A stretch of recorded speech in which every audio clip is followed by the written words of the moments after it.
वास्तव में सदन की गरिमा हम सबके आचरण से ही संभव है।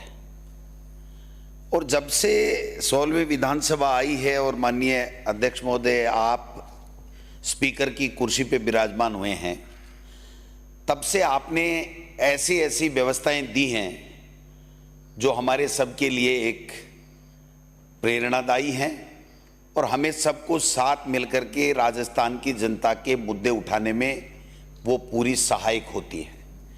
माननीय कृपलानी साहब ने बात उठानी भी चाहिए। अगर सदन में कोई गलत बात हो जाती है तो हमारे सबका दायित्व बनता है कि उस गलत बात को हम उठाएं और उसका निवारण करें और माननीय इस सदन की गरिमा को हम लोग गिरने से बचाएं।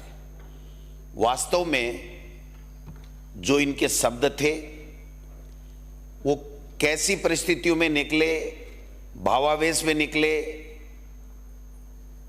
चाहे ध्यान नहीं रहा कैसे निकले, अवस्था के कारण से निकले, हम कोई भी उन शब्दों को जायज नहीं ठहरा सकते, नहीं ठहराना चाहिए। लेकिन दो बातें हैं माननीय अध्यक्ष महोदय। पहली बात तो जब भी सदन में किसी भी तरह के इस तरीके की असंसदीय भाषा का प्रयोग होता है, हजारों बार हुआ होगा, लेकिन उसी वक्त माननीय स्पीकर या जो सभापति होते हैं वो उसको अक्समंज कर देते हैं और हाउस को ऑर्डर में ले आते हैं।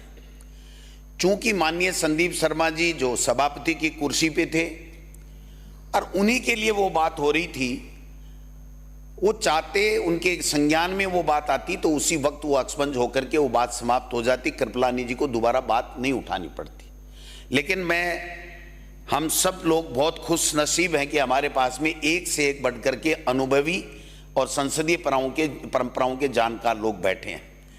जब माननीय राजेंद्र जी पारिक साहब स्पीकर की कुर्सी पे बैठे थे, यहाँ पर सभापति की कुर्सी पे, तो माननीय कृपलानी जी ने वो बात उठाई कि ये असंसदीय वर्ड हैं और माननीय राजेंद्र जी पारिक साहब ने स्पीकर की हैसियत से वो एक्सपंज कर दिए शब्द।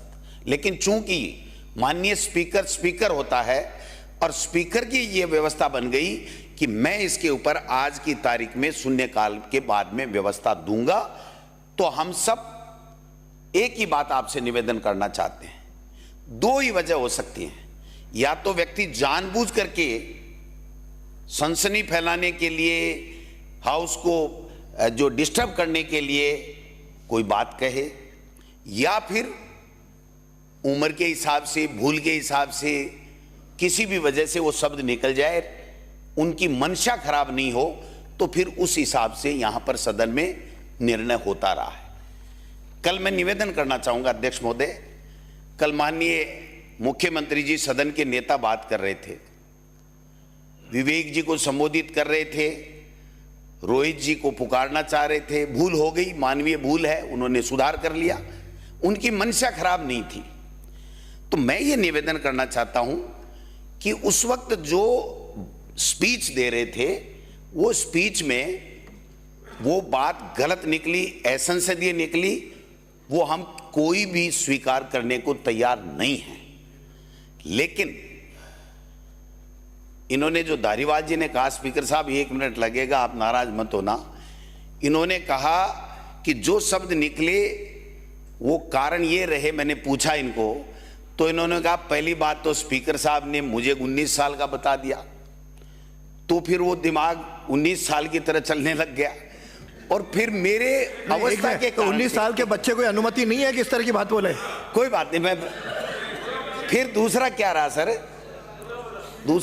सर, स्पीकर साहब, अध्यक्ष महोदय, दूसरा मैंने पूछा ये क्या बात हुई, तो क्या साहब मेरी उम्र इतनी हो गई कि मुझे जब संदीप शर्मा जी स्पीकर की कुर्सी पे बैठे दिखे तो मैंने सोचा मैं तो कोटा में ही भाषण दे रहा हूं, तो ये मेरे से उसके भाव प्रति, बच्चे के प्रति, मेरे छोटे भाई के प्रति जो भाव रहते हैं कोटा में, वो कोटा के भाव मेरे निकल गए, इसलिए ये हुई है। बाकी मैं मानता हूं इन्होंने मुझे कहा है और ये खुद भी कह देंगे, मैं भी कहता हूं कि वो जो शब्द थे वो बिल्कुल गलत थे।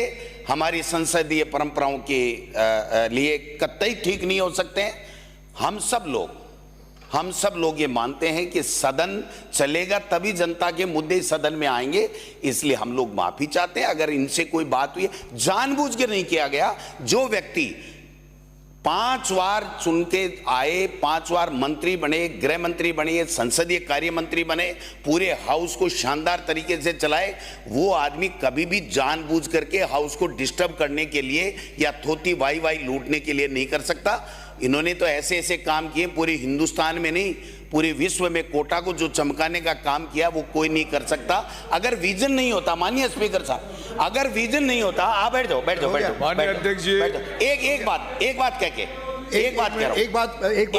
एक मिनट लंबा चलाएंगे तो कोई। कृपलानी जी को मैं इतना ही कहूंगा, कृपलानी जी को चाहे बीजेपी वाले मंत्री नहीं बनाए, लेकिन मंत्री वाली सीट पे बैठा दो। इस विषय को डाइल्यूट मत करो आप दोनों विराजो। इसलिए मैं चाहता हूं कि इस बात को स्पीकर साहब यहीं समाप्त की जाए।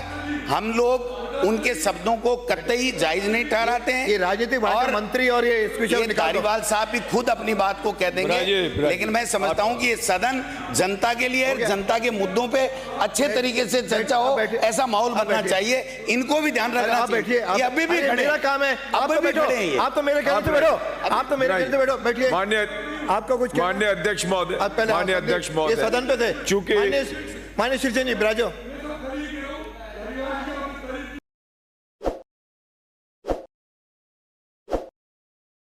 ताज़ा खबरों के लिए विजिट करें द फैक्ट इंडिया की वेबसाइट और डाउनलोड करें द फैक्ट इंडिया ऐप।